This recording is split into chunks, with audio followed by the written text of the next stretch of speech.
નમસ્કાર મિત્રો, શ્રી સરસ્વતી ઉપાસના જ્યોતિષ કાર્યાલયમાં આપ સર્વેનું સ્વાગત છે। આજે આપણે જ્યોતિષ મારા અનુભવમાં વ્યવસાયના અનુસંધાનમાં આપણે ચર્ચા કરીશું। કુંડલીમાં એવા કયા યોગ, એવા કયા ગ્રહ હોવાથી વ્યવસાયની અંદર અડચણ, બાધા, મુશ્કેલી સર્જન થતી હોય છે।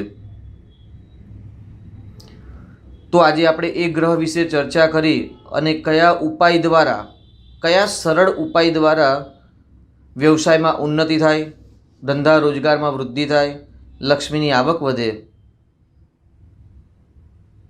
એ પ્રયોગ વિશે ચર્ચા કરીશું।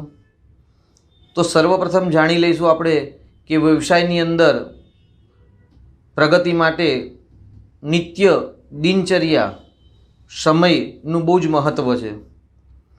તો જે જાતકની કુંડલીમાં લગ્નેશ દૂષિત થતો હોય કે લગ્ન સ્થાન જેનું દૂષિત થતું હોય એવા વ્યક્તિઓ ક્યારેય પોતાનું કાર્ય સમયસર કરી શકતા ન હોવાથી મુશ્કેલીનું સર્જન થાય છે।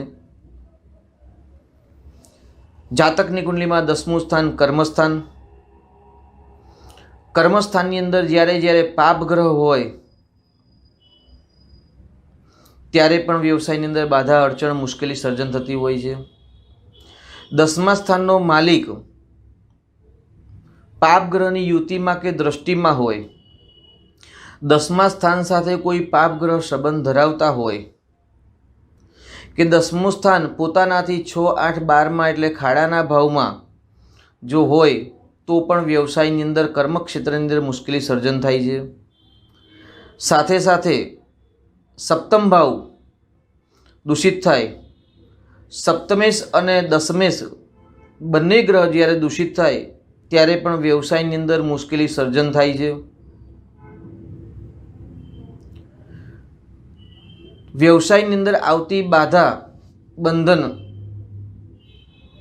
ગ્રહ નક્ષત્રના પ્રભાવથી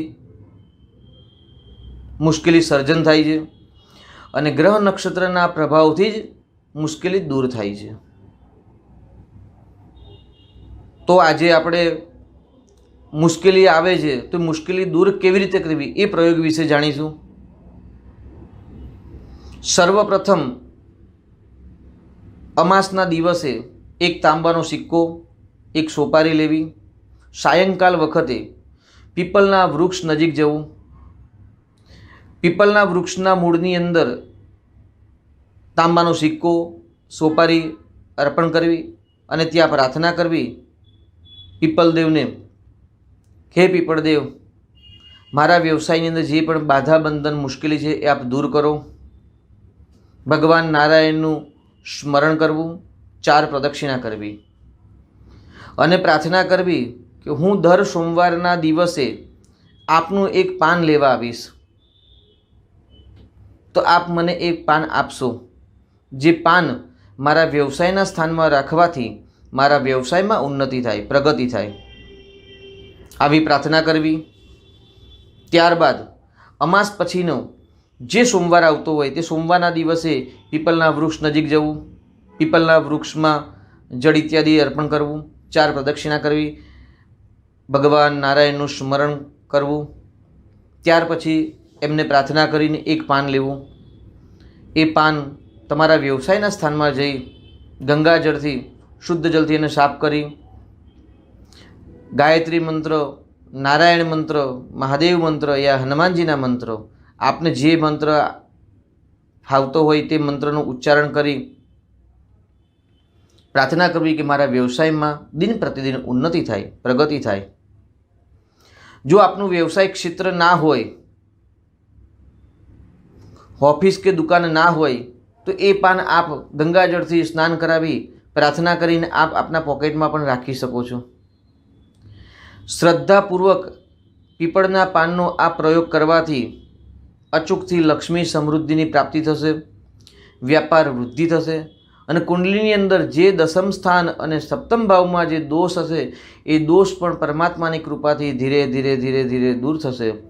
આવું જ્યાં સુધી અંતસ્પૂર્ણ આપને ના થાય ત્યાં સુધી દર સોમવારે પાન લાવી અને આ પ્રયોગ કરતા રહેવું।